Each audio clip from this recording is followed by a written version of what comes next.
Hello everyone and welcome back to Brink of Speed. Today I am headed to Corvette World because Robert has a beautiful C5 that he wants to put up next to his beautiful C4 and talk about aftermarket upgrades and differences between the two. So we're gonna go do a walk around both cars. I think you guys are really gonna enjoy this. If you're excited about this video, please give me a big thumbs up. Thank you to my thumbs up squad for already smashing that thumbs up button. If you're new to the Brink of Speed channel, welcome. Thank you for pressing that play button and joining us. And if you're new, please do me a favor and smash that red subscribe button and the bell for notifications when new videos are uploaded. I am on thebrinkofspeed.com and our brand new sweepstakes giveaway is now live. This is all a $4,500 value. If you have a C7 or C8, we're about to transform that for you with brand new wheels from Forged Light Wheels, a brand new brake kit from R1 Concepts,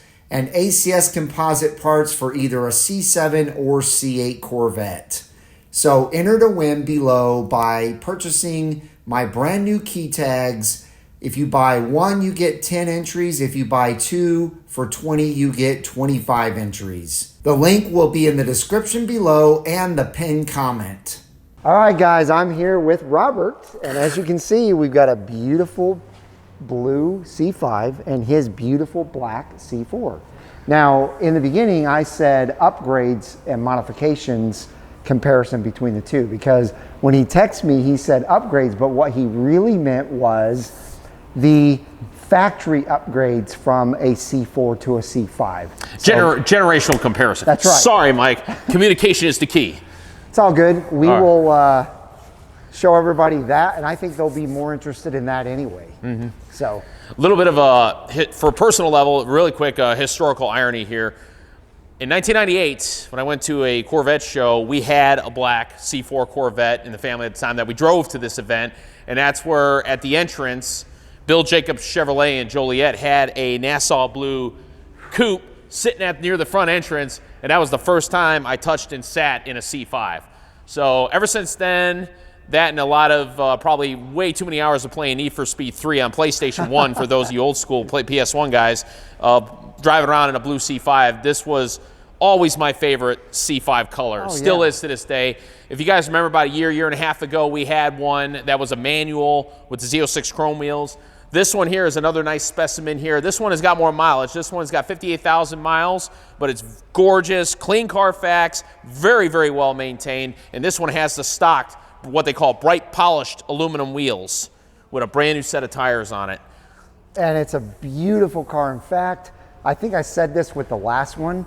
It really reminds me of another color that's sitting right behind it. Yes, and I actually, ironically, earlier I had it next to each other and I took a bunch of pictures that I'm going to post to my Facebook there comparing the two. I mean, look at this, guys. It's very close. Look in the camera right here. Yeah, look at this. It's very, very close. That is amazing. Jetstream blue. Yep. And Nassau blue. Now, Nassau blue, for his Corvette history buffs, obviously is a classical color. It appeared in the 1960s in the C2 generation. We actually had a 66, which is the oldest Corvette I've sold in my 6 years at Corvette World, and it was in this color. Oh, sweet. And so Nassau blue is another retro color. You probably can't tell in the camera, but the Nassau blue doesn't have the same chameleon effect that the Jetstream blue does. You can see it, I think. Yeah. Yeah, the Jetstream blue definitely is lighter to darker from here at least. But this is my favorite blue I think they've ever come out with. I love Laguna blue second. Yeah, this is my first. Jetstream blue, as I mentioned, is a little bit darker than Nassau, just slightly, but they have a chameleon effect.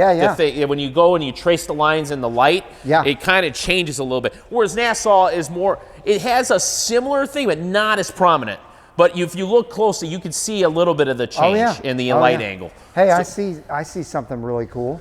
Yes. They went with a new exhaust for sure. Yeah, so the previous owner installed, these are MagnaFlow 2.5-inch exhausts. Nice. They're Axleback. They are very nice. He's got it in tandem with a nice cold air intake and C5 Z06 shock absorbers. Awesome. So even though it's not a Z51, it is beefed up a little bit on the shocks with that, but it's still got the stock suspension setup, other than the shocks. So what do you guys think? You like the Jetstream blue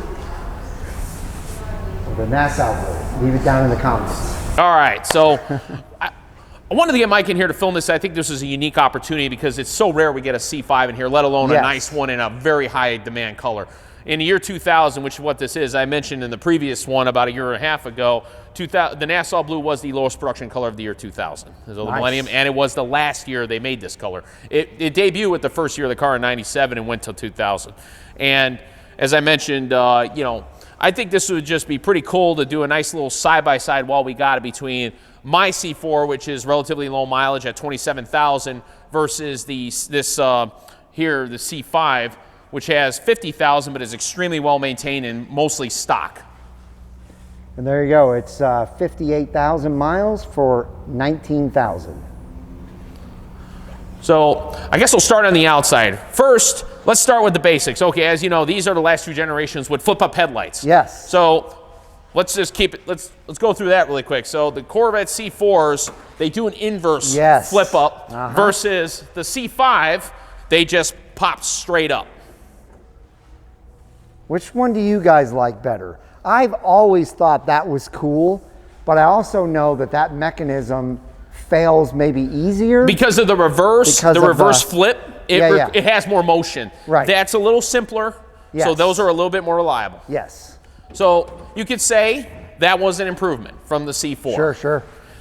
Now, I will say this, you see the lip here though, so technically those are more aerodynamic. Yeah, that's true. But the C5 overall is more aerodynamic. I'll leave the lights up here for now. I wanted to highlight another thing too. This is not factory. This is LED. This is aftermarket, but it looks really good. It does look good. Yep. I agree. Next up, obviously access to the motor. So all C4s had a very large access point here. As you can see, the whole hood, including the upper part of the wheel wells here, open up to allow access to the motor. You got dual lights up here. And obviously, you know, you had your Generation 2 V8 here, but of course previously, the earlier C4s had a Generation 1 updates in the L98 and in the Crossfire. Sure. C5s, this will look very familiar for all C5 and C6 owners. Obviously went to the Generation 3 V8 here in an LS1. You went to one light. And obviously you don't have, you just have a hood sectional versus the entire apparatus. The plus side is very light. Yeah, it's a lot lighter. It's saving weight, although the overall curb weight of the car isn't much different. But you know, this here, you know, it's just a lot easier to get it up and down. However, arguably it is a knuckle buster to get in here versus the C4. But it is debatable depending on the work you're doing. You know, so the C4 does have some knuckle buster spots as well. Also, I noticed that the headlights are actually attached to the hood on this one. That's correct. Yeah, versus this, they're there. Right. And if you think about it, that makes sense because now you got all these parts in here. You close the hood, you know, this shaking and jarring affect the wearability down the road. Debatable, but I would say probably. Sure. You know, another thing is the placement of the battery. Obviously, they moved it over here to the passenger side. Now, this is a contention for C5 guys, as they know if these batteries leak, you got your electronics below, and that's a problem. Fortunately, this gentleman here was aware of that. He went with the best battery in the market. Optimas, as you know, are boat batteries, and your chance of leaking out of them is very slim. Very slim. The C4 is over on the driver's side. And I need to make an addendum, as Keith called me out on this when we did the collector's edition video. There actually is a very simplistic way to get this battery out. It's a matter of undoing this and it pops open. So it's actually, you know, fairly easy to get that battery out. For some reason, my idea was you had to undo this. So yeah, that's a comparison here, but you can clearly feel the weight difference. You feel this. Ooh. Oh yeah. Yeah, it's got some weight on it. Oh yeah. Absolutely. C5. No weight. Yeah, it's light. Yeah. So yeah, you got to get it, again, about a foot, and give it a little close. Yep. All right. Next up, on the sides, well. The mirrors. Right. Nope. Right. Yes. A lot more. If you make a mistake, this will give this one not. Yes. In fact, it's kind of ironic because that light, I'm not saying it's the exact same because of GM parts bin. It's like comparing a 94 Chevy Caprice or Impala SS to the 95 and newer. The 95 had the breakaway, whereas the 94 looked very similar to that. Right. And it's larger. You know, obviously the bigger the mirror, the better the visibility. But That's going to change once we get inside the car. Okay.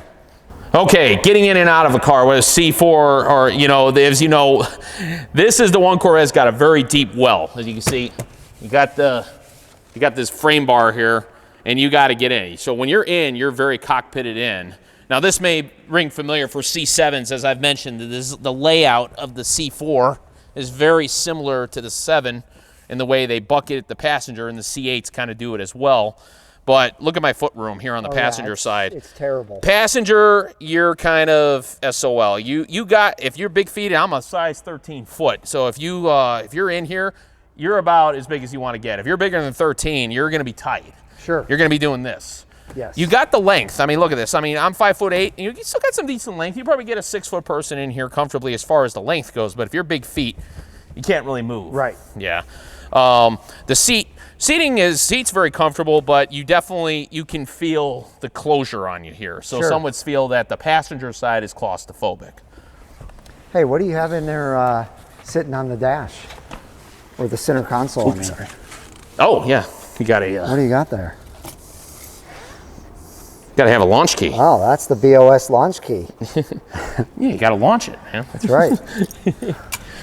Let's hop over to the driver's side. Now, right off the bat here, for those of you that remember our 96 Collector Edition video, you may see something missing here on the door jamb. Remember they had the little compartment that opened up? That was a change that they added in 94. So the 93 and older interiors didn't have this compartment here, so that was an upgrade that came later to give you some more compartmental space for the interior. So unfortunately, I didn't have that, but I will say this. As you can tell, getting in the C4 is like getting in an airplane. But once you're in, look at my footroom. Much better. Driver definitely has it better. It's still tight. Don't get me wrong. It's still tight compared to other vets, but I've sat in C3s, and I find that this is, for me, as a 5'8", 200-pound guy, that this seat is actually more comfortable than a C3s that I've sat in. Sure.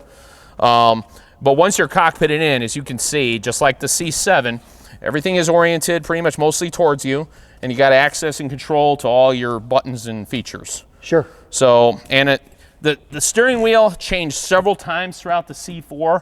This steering wheel debuted in 1990 and carried through till 93. Before in 94, they went to the 2-point steering wheel, which of course they've since resurrected with the C8. Generally speaking, I love the C4 cockpit. The getting in and out is a bit of a chore, especially if you got back or knee issues. So, you know, when you get out of these things, this is straight from Keith the mechanic. Whatever you do, never put your weight on the steering wheel, because over time they use pewter in the pins back here, and you'll wear it down. It'll start getting loose on Clunky. you. So do not use this as an anchor. To get out, here, run, 2, push off. Oops, sorry. Push off on the frame.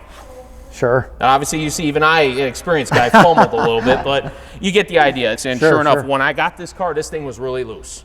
And I did notice it while I was driving. So, fortunately, it's all fixed. But I don't want to repeat. So, I will follow the in and out procedures. Another thing, too, when you're closing the door, you see you got a notch here and a latch there. So, you got 2. It kind of hooks up. And the way it closes, it's very solid. It is a heavy door. It is a heavy door. Yeah. C5s. I'll tell you one thing I like better about the C4 already than the C5. The seats. The seats, yes. Yeah. C5 seats have definitely been a subject of debate because they've been told, you know, the C4, as I mentioned, when you're cockpitted in, it's very supportive. So if you wanted to, whether you're just driving around town or if you're going to take it to the track, you can inflate them bolsters and you're really hugged in. And I actually forgot to mention, I apologize, one last thing about the C4, you got a cinch for your seatbelt. Yes. See that? So when you lock it in, you can hit the cinch and it holds. Sure. Now, that's a feature I love because I'm the kind of guy, I like to pull my seatbelt tight and hug me, and I like to feel like I'm strapped in. Right. Now, the C5, one thing's for certain, you got, look at the ease of egress is night and day. I mean, the C5 to this day is still the roomiest of all Corvettes, and it shows. Look at the footroom. Yes. I mean, you got a ton of room. You've got a support bar here you haven't seen since the C2. The C2 is the only other vet that had a handle up here if you're getting in and out. And I mean, look at this. I mean, you've got, now this is a manual seat, but I mean, you got a a lot more versatility when you're sitting in here, a lot Sure. more space. You can lay back in the seat better. It's definitely a more comfortable seat for the passenger. No questions asked. This is definitely the winner for the passenger. Sure. If you're riding shotgun, you want a big seat, the C5 is hands down the winner. But even as I'm noticing, I'm sitting in this seat. Now the seat's got some bolster, it's not bad, but it's kind of flat. I will admit, the early C5 seats, they are kind of flat. They got cushion, you know, so for a long trip you're okay, but if you're, to see how I move? This was the big complaint when you're running to the track. Oh yeah. You're gonna be kind of sliding around.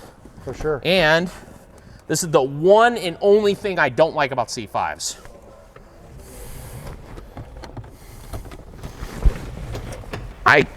This seatbelt is not really intuitive. You don't like it? It just, I don't feel like I'm hugged because I can't pull it tight. Sure. See how it's got a joint here? Yes. So this thing, you know, unless I get it to cinch on its own, which it doesn't, Right. it doesn't cinch normally, I can't really get tight in it. Sure. Now that's a preference, and if you're a larger gentleman, you'd probably appreciate this seatbelt. But I'm just saying, for me, I like to be strapped in tight. That's one side about the C5 I'm not a fan of. I didn't like the seatbelts. Okay. But on the plus side, you do have an airbag, whereas in the C4, you didn't get an airbag on the passenger side till '94. Okay. But you lost the glove box while doing that. Whereas this one, you get a glove box and an airbag. Sure. All right, driver's side. Now I'll admit, when I mentioned that aforementioned moment in 1998 when I was sitting in a C5 for the first time, I love this cockpit. I absolutely love this cockpit. But you notice the difference. See how everything's kind of flattened out? Yes. It's not bucketed towards you. Right. So this is the big debate between, I've noticed with a lot of Corvette guys when debating these different generations. Some people find the C4, the C7, and even the C8 claustrophobic. They don't like being hugged around. Some people like the flat layout. Just wide open. Wide open, Yeah. lots of space. Right. Layout of the C5 and the C6. The C6 also carried on this trend. Sure. You know, so another debate that I've heard rage in the past with people is the interior quality. The C4, of course, uses a ton of vinyl and plastic. That's normal. It's been new. But the C5, it also has it, but the complaints started coming with these rubber buttons, that the rubber buttons would wear down and break down over time. Yeah. The plus side to them is if you maintain the right way with the proper cleaning equipment, they actually are easier to clean, and if you make a mistake or they get dirty versus the plastic, Right. you know, you got to get in there with a Q-tip and clean it and stuff. So in that point, it's more simplistic. But rubber, as you know, is notorious for breaking down. So that's kind of the nitpick on C5s.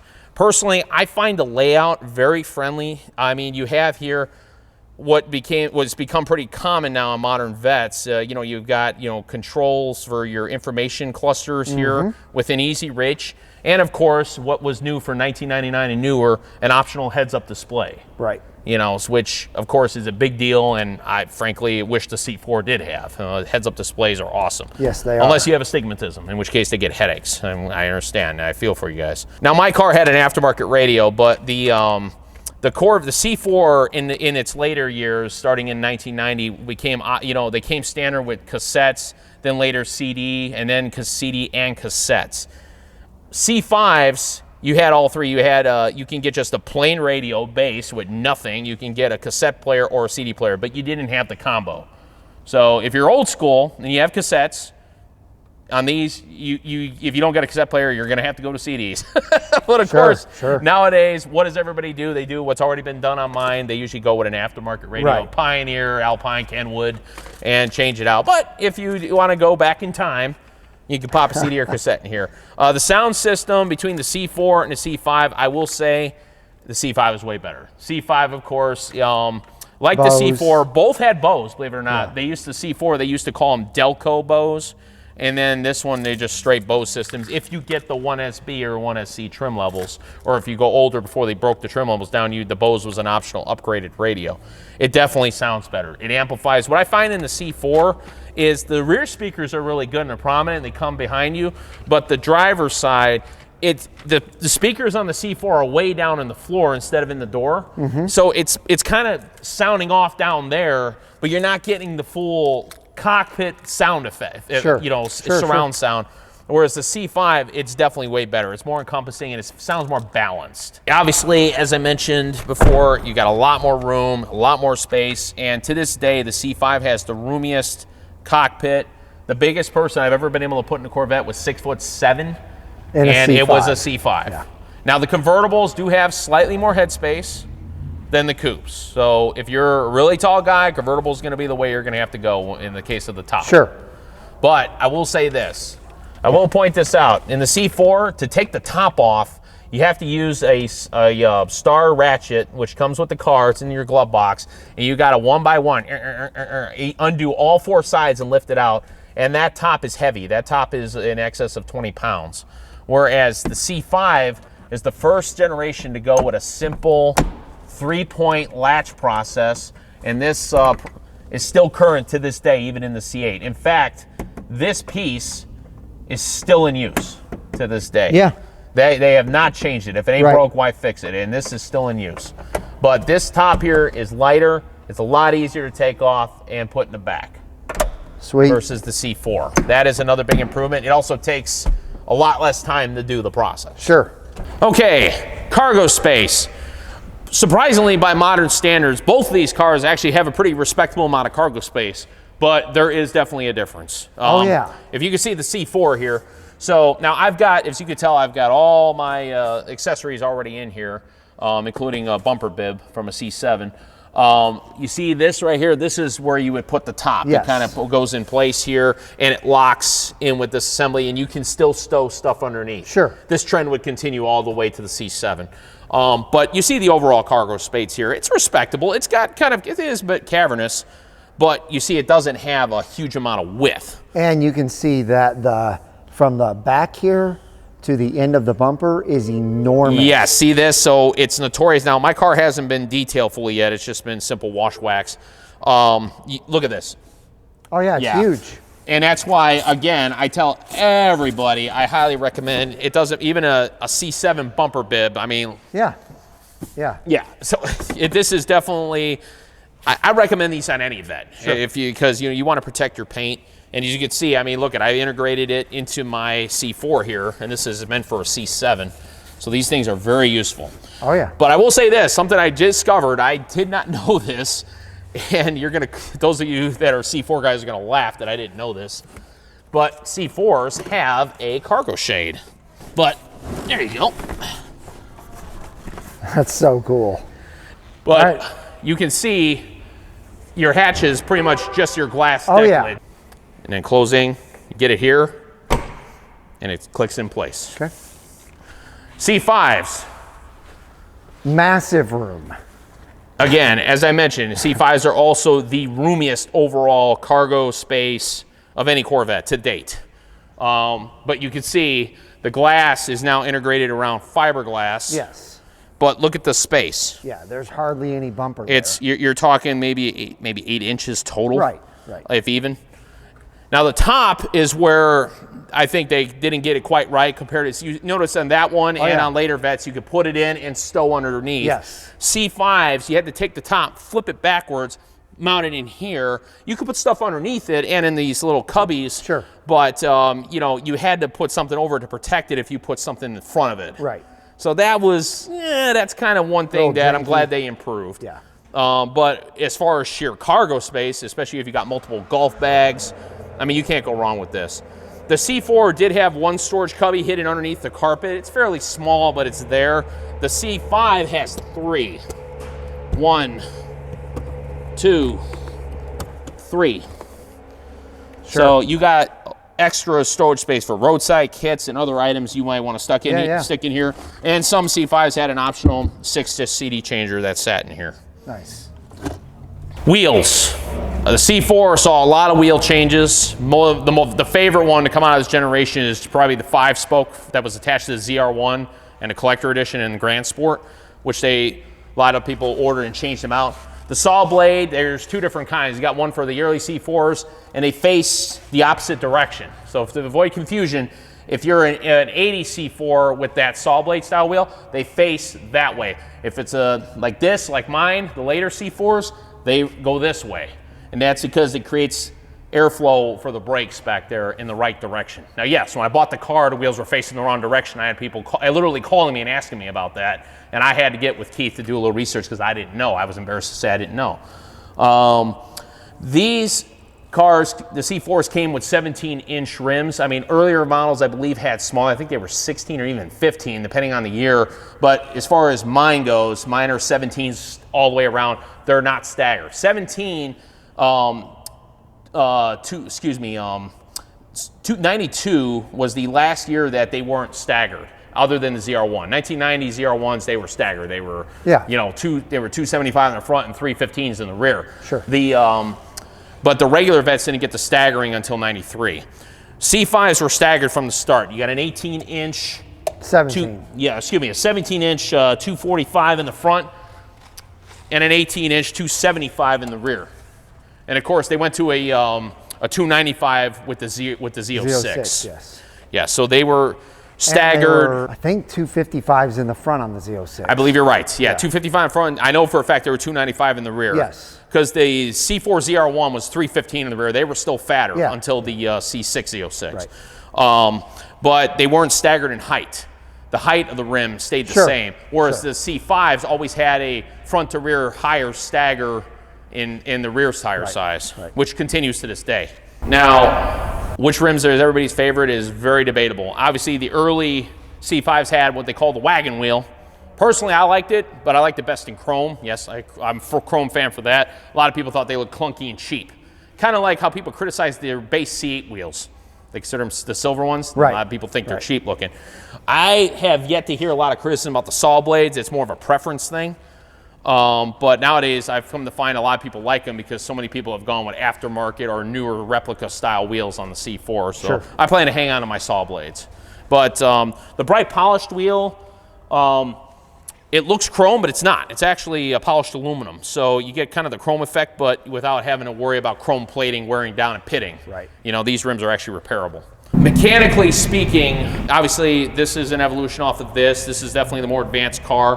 Performance, as we know, the performance envelope on both these cars, if you trace their whole lineage, the overall performance edge obviously goes to the C5 except one category, top speed. The C4 ZR1 had a higher top speed than the C5 Z06 by 10 miles an hour. The C5 is wider than the C4. Yes, if you look, and that's why I'm glad you backed up, Mike. You see the width difference. Yes. You don't realize it when you look at this car. You think this car ain't skinny, and then you look at a C5 and newer ones. This car is wide. It is. Now, I got the old trusty black book here. Whip out these dimensions for people that know. Okay, so my car has a wheelbase of 96.2 inches versus this car, this 2000 here, has a wheelbase of 104.5. That's huge. That's a big difference. That's huge. Now, That's 8 inches. I was going to say, but the overall length of the car. 10 inches. Yeah, that's huge. Yeah. But the length, 178.6 versus 179.6. It's only 1 inch in length. Yeah, yeah. So just for you nerds out there worrying about your garage space, your length is virtually non-difference. So it's the width. You definitely have more room side to side on the C4 than you do on the C5. Right. And that problem only gets worse with a Z06. But overall, I think we did a good job doing a comparison. Mike, what do you think? I wanted to do this. It's a rare opportunity to get to two, I'm a little comparison in my own car, but, a real nice C4, a nice C5 here. And frankly, if you want my opinion, which one would I own? Obviously, I own this one now. Thank you to you guys. But would I own a C5 as well, like as much as I want that C4? Absolutely. If I had my way, I'd have both in my garage. Sure. I love them equally. I really can't say I love one more than the other. I've got more family connection to the C4, but these are such nice cars. The C5s they carried the torch from the C4 because the C4 is the car that launched Corvette into the modern era. They were the first computerized vets. They were the first Corvettes to take Corvette back to supercar status with the ZR1. Yep. And the base power went back to finally real high performance levels, being 300 horsepower and up. And these, of course, carried that forward with definitely a much more advanced, more efficient motor, which to this day, a lot of people love this motor. This LS1 is still a legend in its own right. Oh, yeah. Both cars are extremely reliable when well maintained. I will say that. Some people nitpick this. Yeah, I mean, some stuff will go. But I will say this, I have 120,000 miles behind the LT1, the same type of motor that's in this one in a different car. You maintain that motor, it will not die. Oh yeah. LS1s are the same. Yeah. So I will say this, when it comes to powertrain, both of them are A+. This one is obviously more powerful and more efficient, and it is a more aerodynamic platform than this, but you maintain these cars, it will take you and it will not fail you, guaranteed. Both of them have 4-speed automatics. So obviously, you know, by today's standards, that's wow, only 4, really? So for you performance guys, you're definitely gonna love the 6-speed manuals better. The Tremec 6 speeds on both these cars were definitely better. But ironically, I will say this, both these generations have one thing in common that people weren't very fans of, and that is the throw. The throw on the 6-speed was very long on both of them. So let me ask you 2 more questions. Ask away. Brakes comparison and traction control comparison. Okay. 1992, my year, is the very first year for a ASR, the improved traction control system. But how does it compare to that? This one is way better. No questions asked. It is much more responsive. They get better every generation. This one was a lot more responsive, and you have a significantly less chance of having the ass end come out from under you on this one than you do that one. But they both will do it if you're not careful. Okay, how about brakes? Brakes, yes, this is better. This are brakes. In fact, when this car debuted, it was one of the best brakes on the market, literally. The braking on this car, you know, was very strong, and it had to be because when this car debuted in '97, it dethroned the Acura NSX as the most aerodynamic sports car in the world by drag coefficiency. I don't know how long it held that title. I'm not that nerdy. Somebody else look it up which car dethroned this car, but I can tell you, still to this day, this is one of the most aerodynamic cars. But the downside to that, as I had a friend in high school whose parents had a C5, he was going through brakes pretty quickly because they used a lot to stop this car, but they worked really well. Yeah. So, but awesome. The C4 brakes, mine, they're recently flushed, they're surfaced, but they're still the original brakes, still the original pads, and they're better than I thought. As long as that brake booster is functional, these brakes actually are pretty solid. I have not had a really bad experience with it. If you remember that collector's edition we had, needed to get a new brake booster. Remember we drove that thing and how slushy it felt? Yes. That is not the norm. This thing has really good brakes. But by far, the next generation of ABS in this was definitely more efficient. Cool. Yeah. All right. Well, that was fun, ladies and gentlemen. I hope you guys enjoyed it. I hope that you learned a lot. If you're in the market for a C4, C5, maybe this will help you choose which one you go with now. Yeah, it's C4s are definitely a little bit more nostalgic, as you know, this is still a car that went into the new millennia, you know, so they're not quite in the classical status like the C4s are. Right. But they're both generations bridged the modern era without a doubt. There was a significant increase in the quality control, improvement in technology and computers, and obviously a lot of lessons learned. And if I want to mod it out, there's 30 years of available parts and components to go to town on. But I will say this, there is definitely a lot more you can do with this platform because of that LS motor. That LS motor series has so much you can do. If you're thinking of a performance modified car, the C5 is definitely the better choice without question. But if you're thinking more of a classical sense, I find the C4 has more classical status. All right, well, if you enjoyed the video, give it a big thumbs up. And I hope you guys have a wonderful rest of your day. We'll see you guys. Oh, wait. Nope. Not on the road yet. Out on the road. See you guys out on the road.